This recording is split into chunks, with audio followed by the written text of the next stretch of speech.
Darkness was the first thing I knew, not the peaceful kind that comes with sleep, but a heavy, endless black that pressed against my chest, crushing every attempt to breathe. Somewhere far away, a sound kept repeating slow, rhythmic, merciless.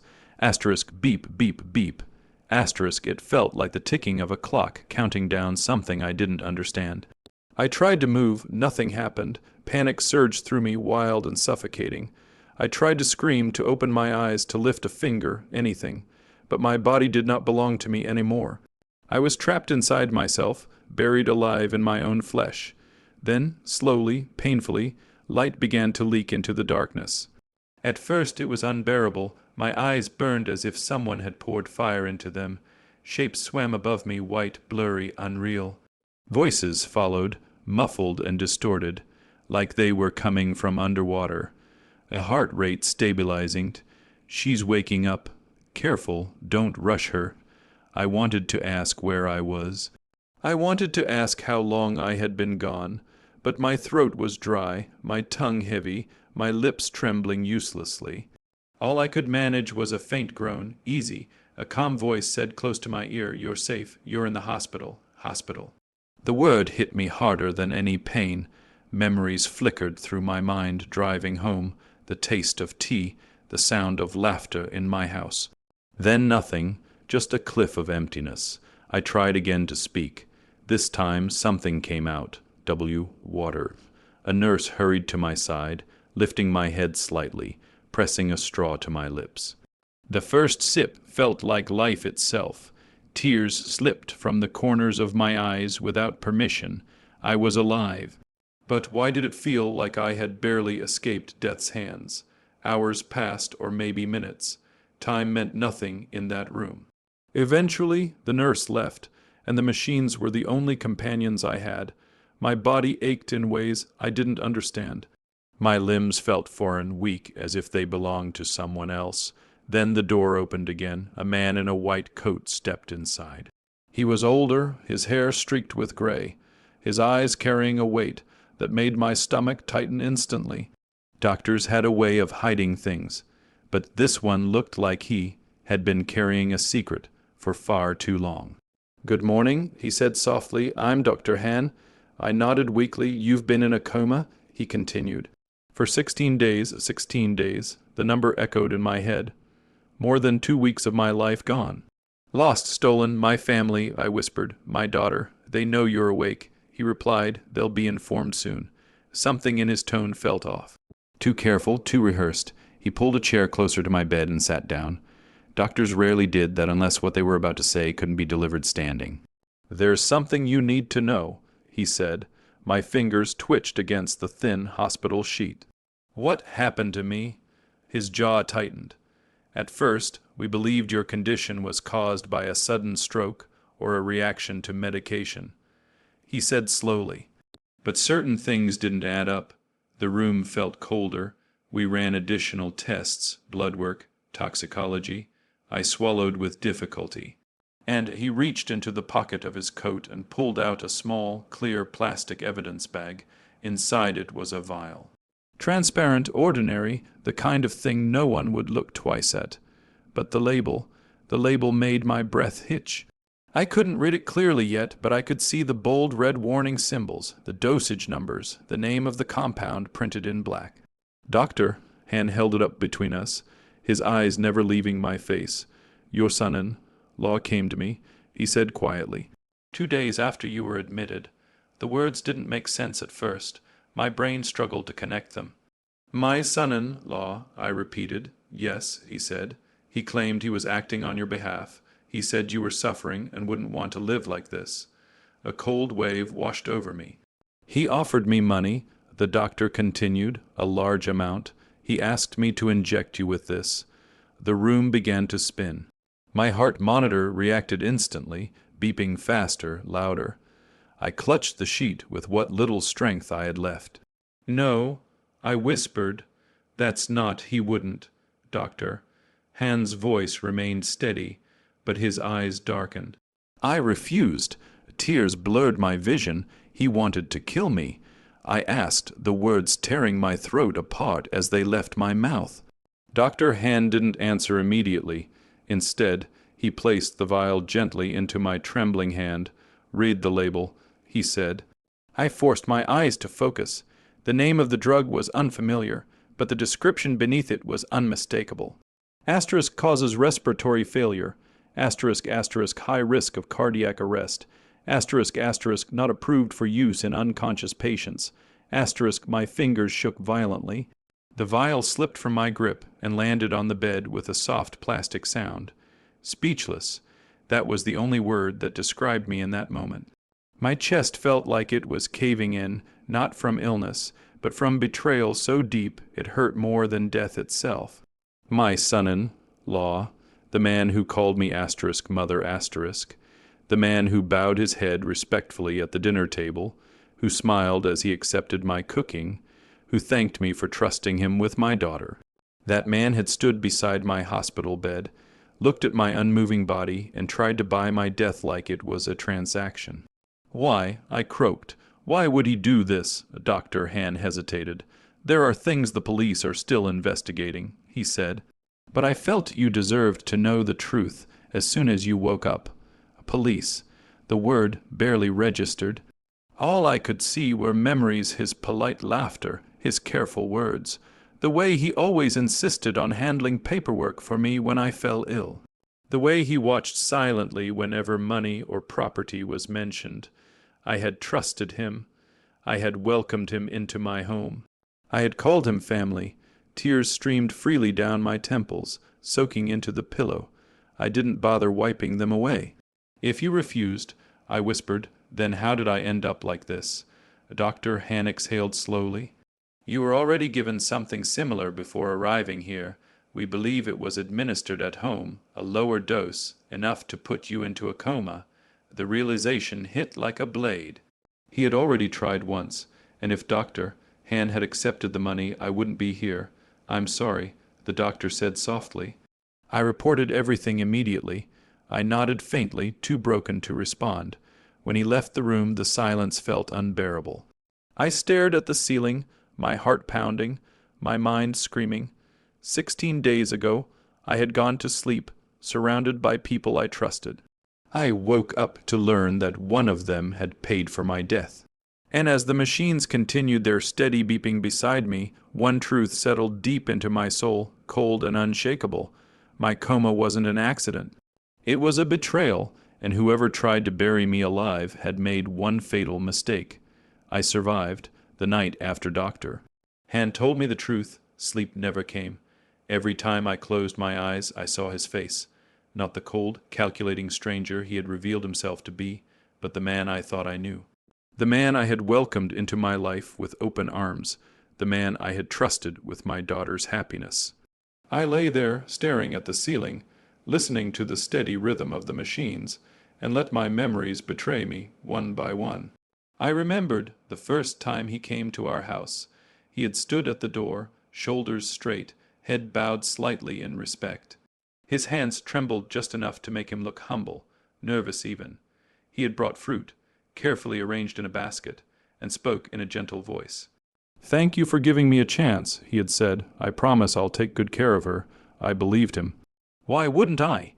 He had steady work, polite manners, and eyes that never met mine for two long eyes that knew how to look sincere. When my daughter smiled at him, I saw a future I thought was safe. When they married, he called me asterisk mother asterisk for the first time. The word had warmed my heart. Now it made my stomach twist. In the hospital, nurses came and went. My daughter visited briefly, her eyes swollen, her hands cold when she held mine. She told me how worried she had been, how she barely slept, how she prayed every day for me to wake up. But she never mentioned her husband, not once. At first, I thought it was kindness. Maybe she didn't want to upset me. But as the hours passed, a strange unease settled in my chest. When she left, I noticed she avoided my eyes. That night, a young nurse lingered by my bed longer than necessary. She adjusted my Roman 4, checked my vitals, then hesitated, her lips parting as if she wanted to say something. "Is there something else?" I asked weakly. She glanced at the door before leaning closer. "You're very lucky," she whispered. The doctor stood his ground. My fingers tightened around the blanket. He came again. She nodded. Your son-in-law, he kept asking questions about your condition, about whether you'd wake up. Each word landed like a drop of poison. Did he seem worried? I asked. The nurse hesitated. Then she shook her head. He seemed impatient. When she left, the room felt smaller, suffocating. I stared at my hands that had cooked for him, cleaned for him, given him gifts on holidays. These were the hands he had wanted to see lying still forever. As my strength slowly returned, so did my clarity. I began to notice things. The hospital paperwork had already been handled, insurance forms signed, permissions granted. Not by my daughter, by him. A social worker visited me 2 days later, asking gentle questions about my finances, my assets, my wishes in case I didn't recover. Her tone was professional, but the implication was sharp enough to cut. He claimed you had discussed these things with him. She said, I closed my eyes. I never had. Bit by bit, the truth formed an ugly shape. During my coma, he hadn't waited by my bed, hoping for a miracle. He had been preparing for my death. I remembered the weeks before I collapsed, how he insisted on managing my medication because I looked tired, how he poured my tea every evening, smiling as he stirred it carefully, how he suggested I update my will, saying it was just practical. At the time, I had laughed. Now, my hands trembled as the memories replayed themselves with cruel clarity. He had been planning this. Not in a moment of rage or desperation, but slowly, patiently, like a spider spinning its web. One afternoon, doctor. Han returned, his expression grave. The police found something. He said there were transfers from his account, attempts to bribe medical staff, messages. The word made my chest tighten. Messages to whom? To people who could make your condition permanent. My breath hitched. And my daughter? I asked, my voice barely above a whisper. Did she know? Dr. Han paused. There's no evidence she was involved, he said carefully. But she trusted him completely. I turned my face away, tears burning my eyes. That hurt more than anything else. I had raised her to be kind, to see the good in people, and he had used that kindness as a shield. When visiting hours ended that evening, my daughter came again. She sat beside me, holding my hand, her fingers trembling. Mom, she whispered, I'm so sorry. For what? I asked. She swallowed hard, for not protecting you. I searched her face, looking for any sign of deception, any shadow of guilt. All I saw was heartbreak. Where is he? I asked quietly. She flinched. He said he had things to take care of. She replied, He hasn't come back. Of course he hadn't. He was busy arranging a future without me in it. That night, as I lay alone once more, a strange calm settled over me. I had cried enough tears for someone who didn't deserve them. I had nearly died because I trusted the wrong man. But I was awake now, alive. And for the first time since opening my eyes, a single, unshakable thought took root in my mind. If he believed my silence meant victory, he had made a terrible miscalculation. Because I was coming home, and when I did, the man I once trusted would finally learn what it meant to lose everything. The day they discharged me, the sky was painfully blue. It felt wrong that the world could look so bright after everything I had learned. I sat in a wheelchair, a thin blanket over my legs, my body still weak, but my mind sharper than it had ever been. As the nurse pushed me toward the hospital exit, I felt like I was crossing an invisible line, leaving the place where I had almost died and returning to the life someone had tried to steal. My daughter walked beside me, quiet, her hands clenched tightly around the strap of her bag. Take it slow, the nurse said gently. Your strength will return. I nodded, though strength was the last thing on my mind. The car ride home was silent. Buildings passed by in a blur, familiar streets suddenly unfamiliar. Every turn tightened something in my chest. This was the road I had traveled countless times, the road I might never have seen again if one man had succeeded. When the car stopped, my daughter hurried out and opened my door. We're home, she said softly, home. I stared at the house for a long moment before stepping inside. From the outside, nothing had changed. The same pale walls, the same garden I had tended for years, but the moment I crossed the threshold, I felt it. The emptiness, the air was wrong, too still, too quiet. The house no longer carried the warmth of daily life.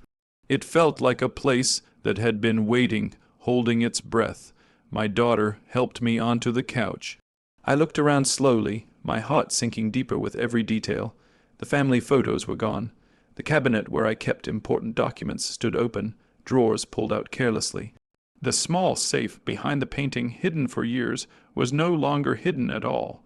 My hands curled into fists. "He took things," I said. My daughter's eyes filled with tears. "I didn't know how much until you came back." I closed my eyes, swallowing the ache in my chest. It wasn't just about money or documents. It was the violation, the way he had moved through my home, like it already belonged to him. I was about to ask where he was when the doorbell rang. The sound was sharp, startling, echoing through the hollow house. My daughter froze. Who could that be? Before she could move, the door opened. 2 uniformed police officers stepped inside, followed by a man in a dark suit. Their presence filled the room with a sudden heaviness. "Are you Mrs. Lynn?" one of the officers asked. I nodded slowly. "We're here to update you on the investigation involving your son-in-law," the officer said. My heart thudded painfully in my chest. "He was arrested last night." The words hung in the air, arrested.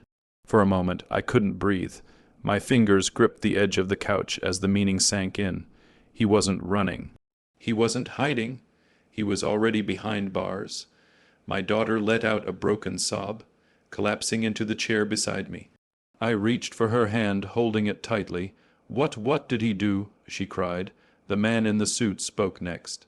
"We uncovered attempted murder, medical bribery, forgery, and fraud. Each charge felt like a nail sealing a coffin. He tried to transfer ownership of several assets while you were incapacitated," the officer continued.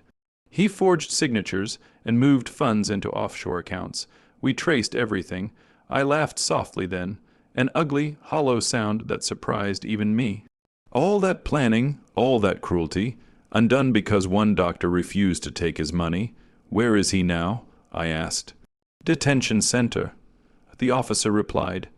"He's being held without bail." My daughter buried her face in her hands, shaking. I pulled her into my arms, ignoring the pain in my body. "It's not your fault," I whispered into her hair. "He deceived all of us." After the officers left, the house felt quieter than ever. I asked my daughter to help me to my bedroom. When I opened the door, another wave of reality crashed over me. My jewelry box was empty, drawers were overturned. Clothes thrown aside, even my bedside table had been searched. He hadn't just planned my death. He had already been living like a widower. I sat on the edge of the bed, exhaustion washing over me, but beneath it, something unexpected stirred. Relief, not joy, not satisfaction. Relief that I hadn't woken up to his face. Relief that he hadn't gotten the ending he wanted. That evening, my daughter made tea the same way I used to. She placed the cup in my hands, her voice trembling. "He asked about you every day," she said quietly, "but only to know if you would wake up." I took a slow sip, the warmth grounding me. "He was waiting," I said, "not for me to live, for me to die." She nodded, tears slipping down her cheeks. As night fell, I lay in my own bed for the first time since the coma. The familiar ceiling above me felt foreign now, but at least I was here to see it. Somewhere in a cold cell, the man who had paid for my death was sitting alone, stripped of his lies, his charm, his freedom. I closed my eyes, my heart steady. Staying alive had been my first victory. And as the silence of the house wrapped around me, I understood something with crystal clarity. Prison was not the end of his punishment. It was only the beginning. Recovery was slow, but every morning I woke up breathing, thinking, remembering. That alone felt like an act of defiance. The weeks after his arrest passed in a blur of hospital checkups, legal meetings, and long, quiet conversations with my daughter. She moved through the house like a ghost at first. crushed by shame and grief for a marriage that had never truly existed. "I loved him," she whispered one night, sitting at the edge of my bed. "How could I be so wrong?" I took her hand, squeezing it gently.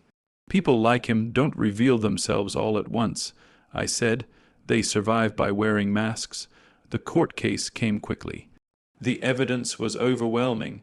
Bank records, recorded phone calls, forged documents, and the doctor's testimony. There was no dramatic denial, no heroic defense, only a man shrinking in the face of his own greed. I watched the trial through a video feed, too weak to attend in person. When the camera panned to him, my breath caught. He looked smaller, not physically, but spiritually, like someone who had finally been forced to see himself without illusions. The charming smile was gone. The confidence had rotted away. When the judge read the verdict, **, guilty on all counts, **, he didn't look at me or my daughter. He stared at the floor. That was his first real punishment. The second came quietly. I rewrote my will. Every asset he had tried to steal, every account he had touched, every property he had imagined inheriting, I locked them away permanently. A portion went to charities supporting victims of elder abuse. Another portion was placed in trust for my daughter, untouchable by any future spouse. When the paperwork was finalized, I felt lighter than I had in years. The third punishment was something he could never escape. My daughter divorced him. She didn't cry when she signed the papers. She didn't hesitate. The woman who left the courthouse that day was not the same girl who had once clung to his arm, smiling with blind devotion. "She's strong," my lawyer told me afterward. I smiled softly. She learned from the best. But the sweetest revenge of all didn't come from courts or documents. It came from silence. I never visited him. I never sent a letter. I never asked how he was doing. From what I heard, that absence tormented him more than any sentence ever could. He asked about me again and again, asked whether I was angry, asked whether I hated him. The answer was neither. I had simply outgrown him. Months passed. My strength returned.